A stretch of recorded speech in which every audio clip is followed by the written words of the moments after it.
সেখানে জামাতে যদি ন্যূনতম আক্কেল থাকতো, এখানে তো সে প্রার্থী দিত না। আগে থাকতেই বলতো যে এখানে ভোট ভালো হবে না, আমি এখানে প্রার্থী দিলাম না।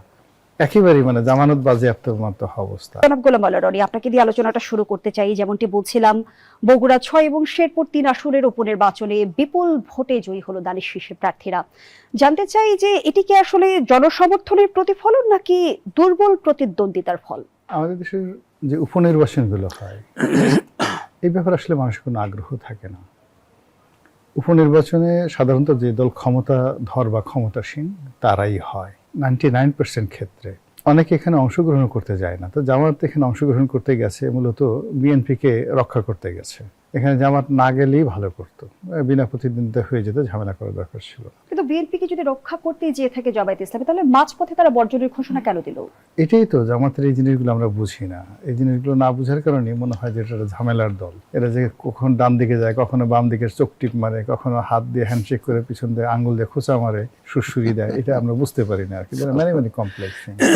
আপনার বগুড়ার মতো জায়গাতে আপনি কতগুলো জায়গা আছে, ফেনীতে বেগম খালেদা জিয়া, বগুড়াতে শহীদ জিয়া, তারপরে রংপুরে এরশাদ, তারপরে আমাদের গোপালগঞ্জ ফরিদপুরে এই অঞ্চলে আপনার যাকে বলা হয় আওয়ামী লীগ। এখানে চিরসত্য, এটা একেবারে সেটেলড হয়ে গেছে, মাটি মানুষের সঙ্গে মিশে গেছে।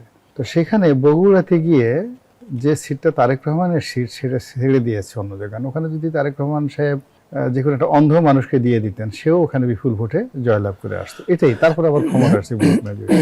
সেখানে জামাতে যদি ন্যূনতম আক্কেল থাকতো, এখানে তো সে প্রার্থী দিত না। আগে থাকতেই বলতো যে এখানে ভোট ভালো হবে না, আমি এখানে প্রার্থী দিলাম না। তো সেখানে প্রার্থী দিয়ে মাঝপথে বর্জন করে এই জিনিসগুলো এটা একটা নাটকের উপর নাটক। আলটিমেটলি ইতিমধ্যে কিন্তু জামায়াতের আমির এই নির্বাচনকে বিভৎস রূপ হিসেবে আখ্যা দিয়েছেন। অবশ্যই বিভৎস রূপ। তো বিভৎস রূপ হলো যেহেতু তারা এখানে একেবারেই জামানত বাজেয়াপ্ত মতো অবস্থা। আর জামাতের যতটুকু ইজ্জত ছিল, কয়েকজন আমাকে খুব বলার চেষ্টা করছিল যে এই 45 দিনে তারেক রহমান সাহেবের জনপ্রিয়তা এমন পর্যায়ে কমে গেছে, দেখবেন যে ওই যে তারেক রহমান সিট যেটা ছেড়ে দিয়েছে, তো সেই সিটে উপনির্বাচনে প্রার্থী জয়লাভ করতে পারবে না, সেখানে জামাতের প্রার্থী জয়লাভ করবে। এই ধরনের কথাবার্তা কিন্তু কয়েকজন বলার চেষ্টা করছিল।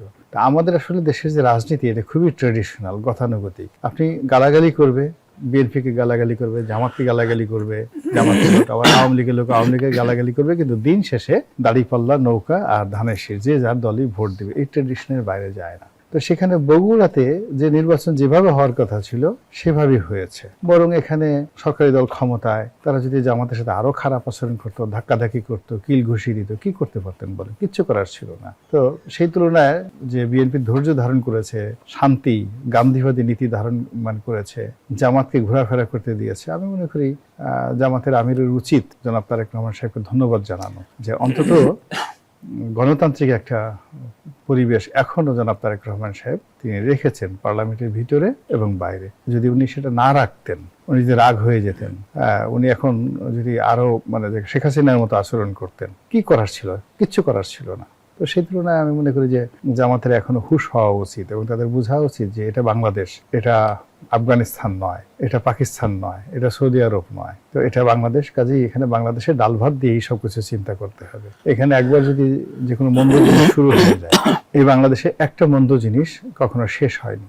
Anything bad, the behaviour, the pattern, the word, the গালাগিলি, যা কিছু বলেন না কেন, আমাদের এই সমাজে যে কোনো একটা মন্দ জিনিস যখন শুরু হয়, ওটা শেষ হয় না, ওটা বরং বাড়তে থাকে। আবার অন্যদিকে ভালো জিনিস ধীরে ধীরে কিন্তু হারিয়ে যায়। আমাদের দেশে আমাদের দেশে অনেক ভালো জিনিস ছিল, কৃষ্টি ছিল, কালচার ছিল, গান ছিল, বাজনা ছিল, শিল্প ছিল, সাহিত্য ছিল, কবিতা ছিল, সঙ্গীত ছিল, প্রেম, ভালোবাসা, সহানুভূতি, সামাজিকতা, অসাধারণ জিনিসগুলো ছিল। ধীরে ধীরে জিনিসগুলো হারিয়ে গেছে, এগুলো আর ফিরে আসবে না। তো সেক্ষেত্রে অতীতে মাগুরা নির্বাচন হয়েছে, জামাত যেটা বলেছে, তো মাগুরা নির্বাচন হয়েছে এবং এটা ভাগ্য ভালো যে তারা বলছে মাগুরার মতো নির্বাচন হয়েছে। নর্মালি নিয়ম হওয়া উচিত ছিল যে আগে মাগুরা তো অনেক ভালো নির্বাচন হয়েছে, তার চেয়ে 100 গুণ খারাপ হয়েছে। এই কথা যদি বলতো তাহলে বুঝতাম যে না, বাংলাদেশ তারেক রহমান সাহেবের আমলে খারাপ দিকে গেছে, কিন্তু এটা তো ভালো। অতীতে যেরকম ছিল ঠিক সেরকমই আছে। বারবার নির্বাচন নিয়ে কেন আসলে বিতর্ক আমরা দেখি, এবং দলীয় সরকারের অধীনে নির্বাচন নিয়ে আমরা কিন্তু এর আগেও বিতর্ক দেখেছি, বর্তমান সময়েও দেখছি। এটি গণতন্ত্রের জন্য কতটা ক্ষতিকর? গণতন্ত্রের জন্য, গণতন্ত্র তো এক এক রকম এক এক দেশে। আপনি উগান্ডার গণতন্ত্র আর বাংলাদেশের গণতন্ত্র কিংবা আমেরিকার গণতন্ত্র একসাথে মিলাতে পারবেন না। আপনি মানে দেলোয়ার হোসেন সাঈদীর একটা বিখ্যাত ওয়াজ ছিল, তো সে ওই বরিশাল যাওয়ার পথে বলে যে আমি ঢাকা থেকে আসতেছি, আসার সময় লঞ্চে আমরা তো সবাই সিট বিছানা পেতে ঘুমিয়ে ঘুমিয়ে আসি, তখনও কেবিন সিস্টেম চালু হয়নি। তো আমার পাশে যেই লোক ছিল তারও বিছানা ছিল, তা আমি একটু বাথরুমে গেছি, এসে দেখি কি যে আমার সেই বিছানাটা ঠেলে অন্ততপক্ষে 6 থেকে 7 ইঞ্চি ছোট করে ফেলছে। তখন সেই ভদ্রলোককে সাইদি সাহেব বললেন যে ভাই আপনাকে তো মানে আপনি আমাকে বাঁচিয়েছেন এই অবস্থায়, কিন্তু আপনার গ্রামের বাড়িতে আপনার জমির পাশে যার আইল আছে তার যে কপাল কত খারাপ আল্লাহই জানে, যে আপনি সকাল বিকাল আইল ঠেলে তার জমির যে কি অবস্থা করতেছেন, তো সেই রকম আর কি অবস্থা। তো তদ্রূপ এখন আমাদের দেশে হলো কি সবসময় চিন্তা করতে হবে যে আমাদের এই দেশে অতীতে খারাপ যে কাজগুলো হয়েছে সেই খারাপ কাজগুলোর তুলনায় যখন দেখবেন যে খুব বেশি খারাপ হয়ে যায়, তখন আপনি দেখবেন যে বলবেন যে না আমাদের খারাপ হয়ে যায়। আর যদি মনে করেন অতীতের মতোই সবকিছু হয়েছে